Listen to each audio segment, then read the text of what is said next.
भारत ने जमा डाला एल्यूमिनियम सेक्टर में 4th नंबर पर अपना कब्जा। अब शायद भारत में महंगाई होने जा रही खत्म। भारत ने इस मुकाम को हासिल करने के लिए न जाने किन किन से मुकाबला किया था, लेकिन फिर भी भारत 4th नंबर पर अपना कब्जा न जमा सका। लेकिन आज वो वक्त आ चुका है जो कई समय से भारत और भारतीय जनता इंतजार कर रही थी। आप सभी को बता दें कि भारत यह चाहता है कि कनाडा को पीछे छोड़कर हम पहले नंबर अपना कब्जा जमा लें, ताकि इस रिकॉर्ड को भी तोड़ दें। अब भारत धीरे धीरे करके पहले तीसरे नंबर, फिर दूसरे नंबर, फिर पहले नंबर पर आ जाएगा। अब आप ये सोच रहे होंगे कि मोदी जी ने अभी तक कोई ऐलान नहीं किया। आपका बात सही है, लेकिन आप सभी को इस वीडियो में शुरू से लेकर लास्ट हम पूरी की पूरी इंफॉर्मेशन देने वाले हैं, क्योंकि अगर आप इस वीडियो को देखना यहीं पर ही छोड़ देते हो तो फिर आपका इस वीडियो को देखना सबका सब जाया हो जाएगा।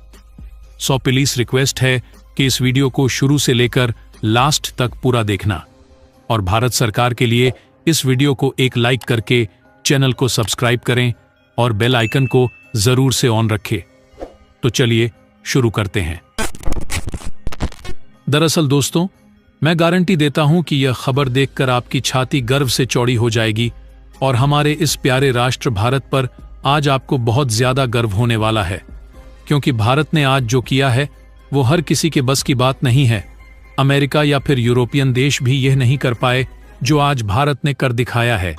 अगर मैं आपको साधारण सी भाषा में कहूं तो लिटरली आज भारत ने हलवाई को मिठाई बेच डाली है। अब आप सभी को यकीन नहीं आता, चलिए मैं आपको बताता हूं।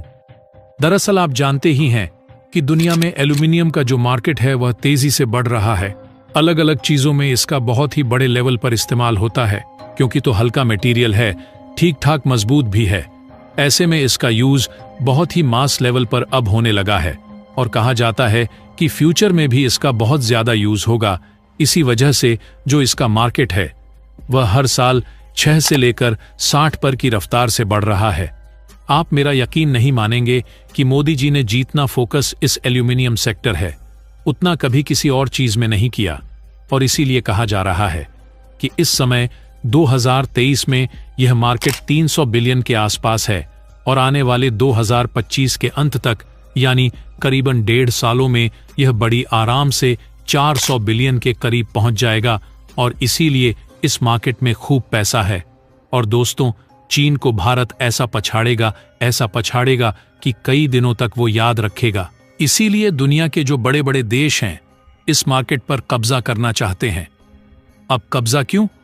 क्योंकि जितना कब्जा उनका इस मार्केट पर होगा उतना ही ज्यादा उनकी जीडीपी ग्रो करेगी। और सबसे खास बात, एल्यूमिनियम मार्केट से सिर्फ आपकी इकोनॉमी नहीं बढ़ती, बल्कि उससे भी ज्यादा है कि आपकी जॉब क्रिएशन होती है। जी हां, एल्यूमिनियम मार्केट में सबसे ज्यादा जनरेट जॉब्स होती हैं। लोगों को बहुत जॉब्स इसमें मिलती हैं और अच्छे खासे पैसे भी मिलते हैं। इसीलिए जितना आपका मार्केट पर कब्जा होगा उतना ही ज्यादा आप फैक्टर लगाएंगे एल्यूमिनियम की, उतने ही ज्यादा आप लोगों को रोजगार भी देंगे। आपके देश में बेरोजगारी खत्म होगी, और यही रीजन है कि भारत तेजी से इस मार्केट में ग्रो कर रहा है। दरअसल आप सभी को इस समय सबसे बड़ा एल्यूमिनियम का एक्सपोर्टर है कनाडा, जो कि हर साल लगभग 9 बिलियन टन एल्यूमिनियम का एक्सपोर्ट करता है। नंबर 2 पर इस मार्केट में आता है रूस, जो करीबन 8.7 बिलियन टन का एक्सपोर्ट करता है। लेकिन आप जानकर हैरान होंगे कि हाल ही में खबर निकलकर सामने आई है कि वो ग्रो करने वाली तो बिल्कुल नहीं है, क्योंकि इस खबर के अनुसार तो भारत ग्रो नहीं, बहुत ही अग्रेसिव तरीके से मार्केट कैप्चर करने पर उतारू है। नहीं है कि नाता, चलिए मैं आपको बताता हूं। दरअसल वर्ल्ड में, जैसा कि आप स्क्रीन पर देख सकते हैं, कि भारत ने वर्ल्ड के दूसरे सबसे बड़े एक्सपोर्टर रूस को एल्यूमिनियम का एक्सपोर्ट करना शुरू कर दिया है। जी हां, इसकी पहली खेप रूस पहुंच भी चुकी है, और जो पहली शिपमेंट है वो करीबन $17 मिलियन यानी कि अबाउट 120 करोड़ रुपए की थी। और बताया जा रहा है कि आने वाले कुछ ही हफ्तों में भारत इससे भी बड़ी शिपमेंट रूस को भेजने वाला है। यानी कि वो देश जो दुनिया में नंबर 2 पर आता है एल्यूमिनियम बेचने के मामले में, अब वो भारत से एल्यूमिनियम खरीदना शुरू कर चुका है। और आपको बता दूं, इसी के साथ भारत वर्ल्ड में 4th पोजीशन हासिल कर चुका है सबसे ज्यादा एल्यूमिनियम एक्सपोर्ट करने के मामले में, और भारत ज्यादा पीछे नहीं है। कनाडा रशिया से कनाडा 9 बिलियन करता है, रूस 5 बिलियन, तो भारत भी करीबन 7 बिलियन टन का एक्सपोर्ट करता है एल्यूमिनियम का। हालांकि आप में से कई लोग कहेंगे कि यार चीन हर मामले में नंबर 1, 2 या 3 होता है। एल्यूमिनियम इतना ज्यादा इंपॉर्टेंट मेटल है, चीन इसका एक्सपोर्ट नहीं करता। तो देखिए, चाइना दुनिया में सबसे ज्यादा एल्यूमिनियम बनाने के मामले में नंबर 1 पर है, लेकिन वो इसका एक्सपोर्ट नहीं कर पाता क्योंकि ज्यादातर एल्यूमिनियम चीन में ही खप जाती है। और इसी वजह से आप जानकर हैरान होंगे कि चाइना टॉप 10 तो छोड़िए, दुनिया के टॉप 15 देशों में भी नहीं आता एल्यूमिनियम एक्सपोर्ट करने के मामले में, बिकॉज वो खुद का ही पूरा नहीं कर पाते दुनिया को। वह क्या एक्सपोर्ट करेंगे? वहीं भारत इतना ज्यादा एल्यूमिनियम बनाता है कि खुद की जरूरतें भी पूरी करता है और दुनिया को इतना बेचता है कि वर्ल्ड में 4th पोजीशन पर है।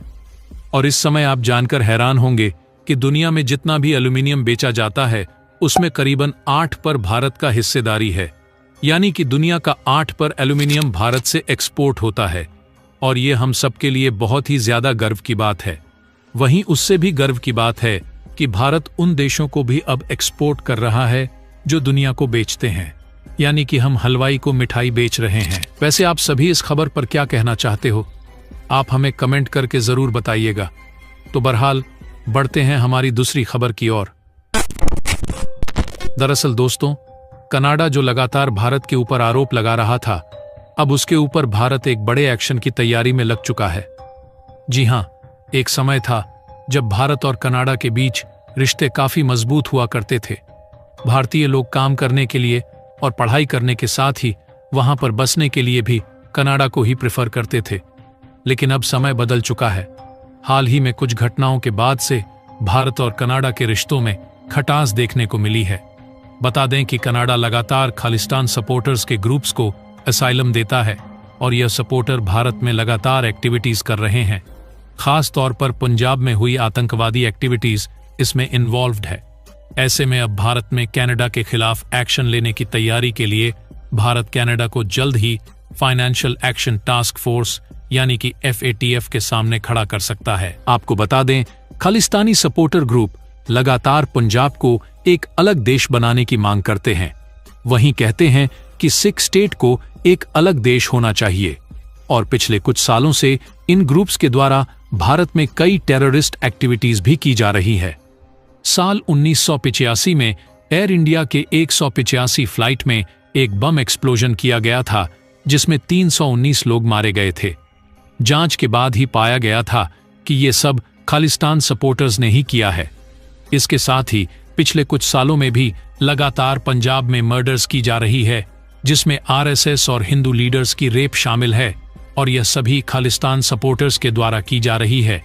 इसके साथ ही साल 2018 में नवंबर के महीने में पंजाब के अमृतसर शहर में एक रिलीजियस सभा थी। इस दौरान भी ग्रेनेड से हमला कर दिया गया था। बता दें कि इस हमले के ड्यूरिंग 3 लोग मारे गए थे और कई लोग इंजर्ड हो गए थे। बाद में पाया गया यह सभी खालिस्तान सपोर्टर्स के द्वारा किया जा रहा है। ये घटनाएं अभी भी पंजाब में हो रही हैं। ये सभी इवेंट्स वायलेंस को भड़काने, एनमिटी और बिगेटरी को बढ़ावा देने का काम करती है। इसी रीजन से भारत अब कनाडा के खिलाफ इंटरनेशनल लेवल पर एक्शन लेने के लिए तैयार है। FATF की बात करें तो यह एक इंटर गवर्नमेंटल बॉडी है जो money learning terrorist funding international level पर खतरों से निपटने के लिए बनाई गई है। इसका पालन न करने पर कनाडा को रेपुटेशन और इकोनॉमिकल कनेक्टेड एरिया में लॉस हो सकता है। FATF के एक मेंबर के तौर पर भी कनाडा को इसके द्वारा दिए गए डिसीजन को मानना होगा। इसके साथ ही कनाडा टेररिज्म को किसी भी तरीके से बढ़ावा नहीं दे सकता। कनाडा को उसके देश में चल रहे खालिस्तान ग्रुप पर एक्शन लेना ही होगा। तो आज के लिए बस इतना ही। वैसे आप सभी को यह वीडियो कैसी लगी? अगर अच्छी लगी है तो इस वीडियो को लाइक करें और हमारे इस चैनल को सब्सक्राइब करें और बेल आइकन को जरूर से ऑन रखें ताकि हमारी हर आने वाली वीडियो की नोटिफिकेशन आपको समय पर मिलती रहे। तो चलो हम मिलते हैं ऐसी मजेदार और इंटरेस्टिंग वीडियो के साथ। तब तक के लिए बाय।